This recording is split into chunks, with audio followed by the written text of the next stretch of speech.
Only 553 people have ever been to space, and even with our emerging space tourism industry, the chances of you or anyone you actually know doing the same in this lifetime are astronomically small. But rather than try to bring people up to the International Space Station, the Emmy award-winning team at Montreal's Felix and Paul Studios is instead bringing a little bit of the International Space Station down to the people, as part of its 4-part immersive virtual reality video series, Space Explorers, the ISS Experience.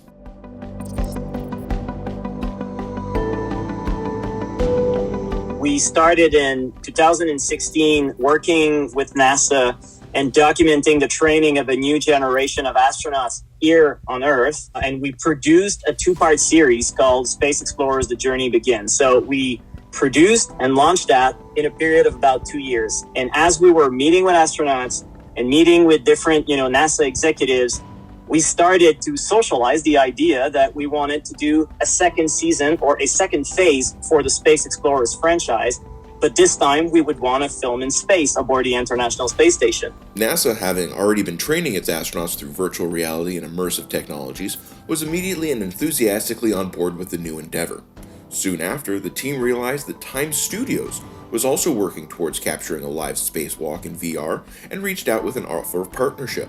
The F&P team also set about crafting a set of cameras capable of handling the environmental rigors required for life aboard the ISS, and partnered with NanoRacks to do so. The space camera starts its life out as a Zcam V1 Pro camera.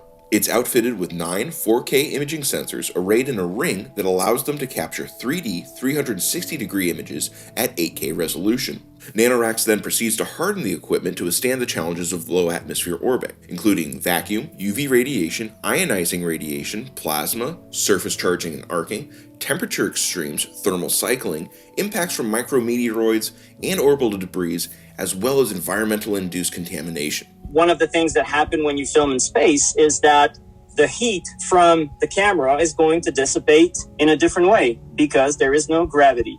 So we needed to change the thermal management of the camera so that heat could dissipate. The external camera F&P plans to use later this summer to capture the spacewalk has been hardened even further, to account for the 5 days it will have to remain exposed to the horrors of open space during filming.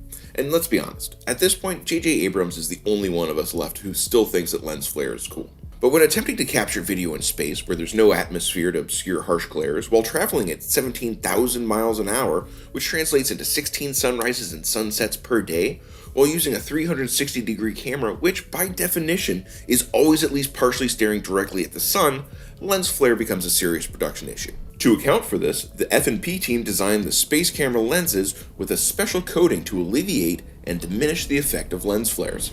Radiation was a pervasive and ubiquitous issue for the team as well.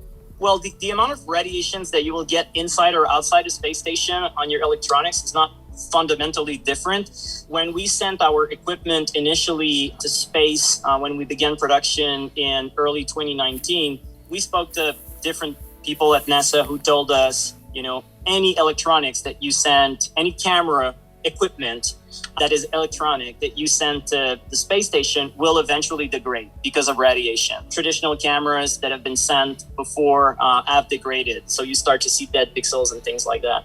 For traditional cameras, this can be a major problem, especially when errant alpha particles go blacking out pixels at random throughout the imager. To get around this issue, the camera design team incorporated a high degree of intentional overlap between the 9 4K imagers, so that even as the capabilities of each individual degraded over time, the entire rig can continue to capture content.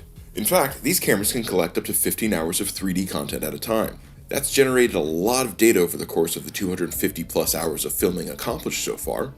Measured in the tons of terabytes, according to the F&P team, getting all of those ones and zeros back planet-side can be a daunting challenge. At the end of every multi-hour shoot, astronauts aboard the ISS would beam down a low-res unfolded 3D image, in that it had been rendered as a flat 2D picture. This gave NASA and the F&P production team a rough idea of the session's content, enabling them to give notes and feedback without tying up the ISS's comms channels for extended periods of time. Then, whenever a cargo capsule returned to Earth or station staff cycled off the ISS, SD cards containing the project's precious high-definition footage would be physically ported back to the planet. As part of the celebration surrounding Friday's National Space Day, Felix and Paul Studios are offering free screenings of the ISS Experience. Chapter 1, titled Adapt, will stream on loop at no charge to anyone with an Oculus Quest, Quest 2, or Rift. If you don't have a headset of your own, the company is already working with national space centers around the country, including those at Nashville, Huntsville, and Houston, to produce 2D versions for their theaters. The company is also teaming with 5G mobile providers to bring the ISS Experience to mobile phones. Episodes 1 and 2 are already available to watch. Episode 3 arrives later this summer, while the final installment drops in Q4.